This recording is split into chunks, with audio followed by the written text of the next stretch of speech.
vois que toi derrière ton écran t'as envie de te cultiver, mais est-ce que tu connais vraiment la vraie histoire de Frida Kahlo? Dans cette vidéo tu vas augmenter ta culture générale mais aussi ta culture sur l'histoire de l'art. Je vais te prouver dans cette vidéo que c'était vraiment une femme forte, donc si tu veux en apprendre plus sur Frida Kahlo, l'histoire commence maintenant.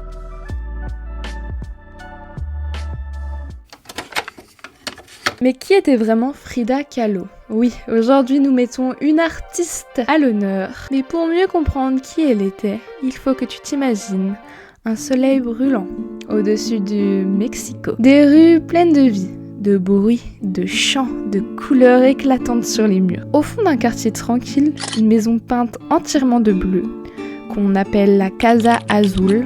Et bien c'est là qu'un jour de 1907, une petite fille va naître avec un regard déjà profond. Cette fille, tu imagines bien, c'est Frida Kahlo.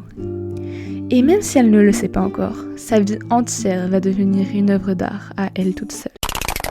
Une œuvre faite de douleur, d'amour, de révolte et de couleurs qui crient ce que les mots ne peuvent pas toujours dire. Frida, dès l'enfance, c'est pas une enfant comme les autres. À 6 ans, elle attrape malheureusement la polio, une maladie qui lui laisse une jambe plus fine que l'autre. Elle en souffre physiquement, mais aussi mentalement, à cause du regard des autres. Elle apprend très tôt à se battre pour exister comme elle est. Son père, qui est photographe, l'encourage à lire, à observer, à exprimer. Et puis Frida, elle est vive, brillante, drôle, intelligente. Elle veut devenir médecin, elle est pleine de projets. Mais malheureusement, à 18 ans, tout bascule. Un jour, elle monte dans un bus avec un ami, et là, c'est le drame. Le bus entre en collision avec un tramway. L'accident est terrible. Frida est transpercée par une barre de métal. Elle a des fractures partout. On l'a dit condamnée. Mais miraculeusement, elle survit. Sauf que le prix à payer, c'est une douleur constante. Des opérations à répétition et des mois, des années alitée, clouée à un lit. Et c'est là, allongée dans le silence le plus profond, face au plafond, qu'elle commence à peindre.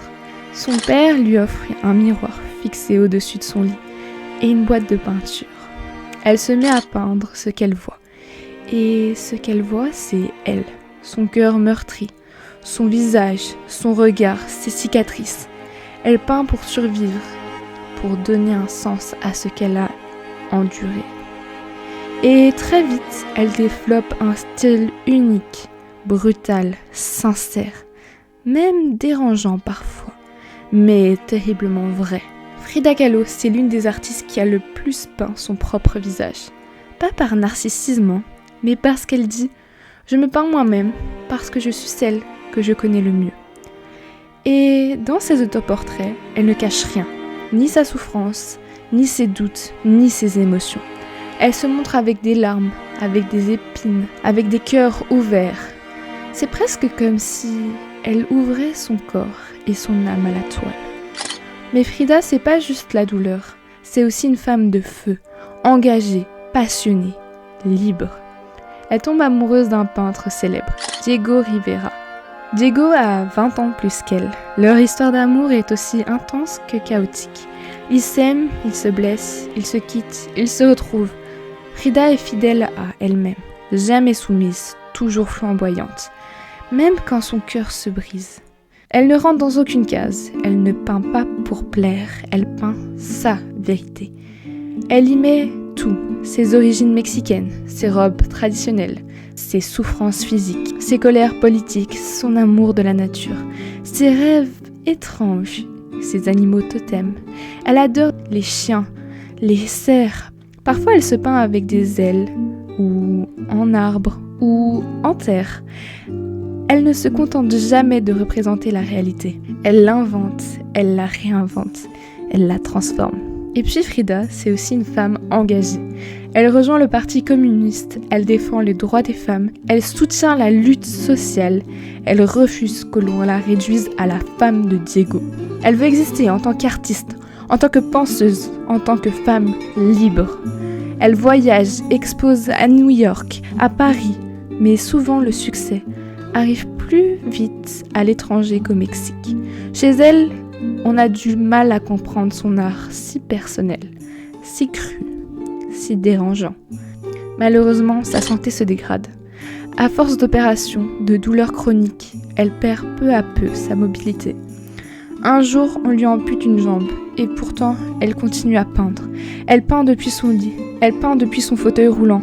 Elle ne lâche jamais. Jusqu'au bout, elle transforme la souffrance en création, transforme sa vie en message. Mais malheureusement, elle meurt en 1954, à 47 ans. Jeune, mais elle laisse derrière elle une œuvre puissante, unique et surtout une voix de femme, une voix de combattante, une voix qui dit « je suis là, même cassée, je suis entière ».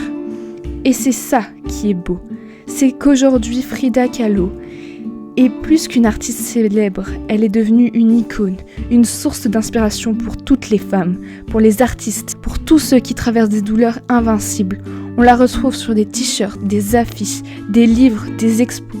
Mais ce que l'on ressent vraiment quand on regarde ces tableaux, c'est pas une image pop, c'est une force. Frida n'apaise pas, elle te réveille, elle te regarde droit dans les yeux et elle te dit « Regarde, voilà ce que c'est d'exister quand tout fait mal.